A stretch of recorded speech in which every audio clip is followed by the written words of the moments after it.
नमस्कार, हम विनय आप सबके लिए कैल बनी हम अपन चैनल अपन बात के माध्यम से अभी हम के बानी सन एकमा स्टेशन पर और आई रउआ सबके हम लेके चलत तनी एकमा मेला घुमावत तनी और देखत तनी कि एकमा मेला में का लागल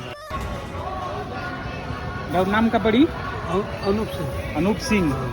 आप परमानेंटली रउआ ही जब बैठे नहीं मतलब ये पूरा एकमे में खाली बैठे ना एकमा के दूर भी बैठे मैं जहाँ जहाँ मेला वाला लगेला पड़ना भाई सबके दाम नाम लिख के 30 रुपया। नाम लिख के 30 रुपया। स्टैंड वगैरह 100 रुपया 150 रुपया। मैंने जैसा चौबर नाम लिखवा सकेला अपना हिसाब से जो भी मम्मी पापा के पास मॉम डैड के बाबे दे कितना सुंदर भैया बानी और यहाँ के नाम अनूप सिंह पड़ी और अभी हमने के बानी सर एकमा स्टेशन के सामने तो देख सकते हैं भैया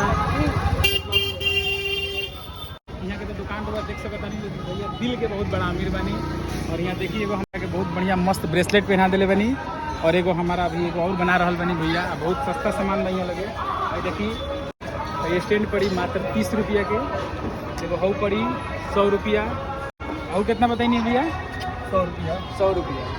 तो रहुआ जे भी नज़दीक में बनी एकमा स्टेशन या एकमा मार्केट के आसपास भैया लगे आई और आके यहाँ के मदद करी और मेला में अभी पूरा 10 दिन रहेगा। ठीक है 3 दिन 3 दिन अभी 10 मिले